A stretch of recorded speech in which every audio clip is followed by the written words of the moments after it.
ফলের রাজা আম আর মাছের রাজা রুই, করব এই দুই।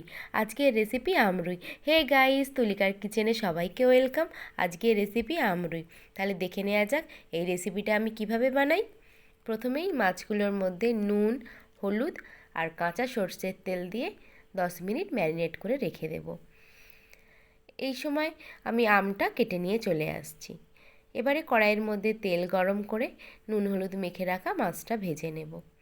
আর এদিকে মিক্সিতে কাঁচা লঙ্কা আর সাদা সর্ষে দিয়ে একটু জল দিয়ে ভালো করে একটা স্মুথলি পেস্ট বানিয়ে নেব।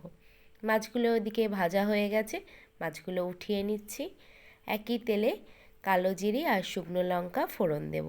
ফোড়নটা একটু নাড়াচাড়া করে কেটে রাখা আমটা দিয়ে দেব।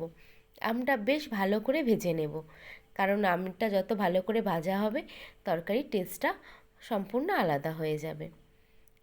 এবারে এর মধ্যে দেব পরিমাণ মতো নুন, একটু হলুদ। তোমরা চাইলে হলুদটা স্কিপ করতে পারো, না দিলেও চলে। এবারে নুন হলুদ দিয়ে আমটা আরও একটু ভেজে নিয়ে আগে থেকে বানিয়ে রাখা কাঁচা লঙ্কা আর সর্ষের পেস্টটা দিয়ে দেব। তেল ছেড়ে আসবে, এই অবস্থায় মিক্সি ধোয়া জলটা দিয়ে দেব। জলটা একটু ফুটে গেলে টেস্ট ব্যালেন্সের জন্য দেব চিনি। এটা তোমরা দিতেও পারো, নাও পারো।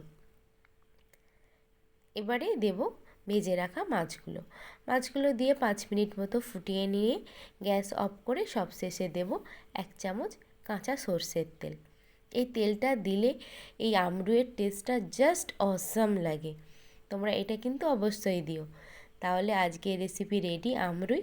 কেমন হয়েছে তোমরা কমেন্টে জানিও। প্রত্যেকে একটা লাইক, বেশি বেশি শেয়ার, চ্যানেলটা সাবস্ক্রাইব করো, পাশে থেকো, সাপোর্ট করো।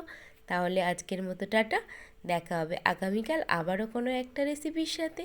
সবাই ভালো থেকো, সুস্থ থেকো।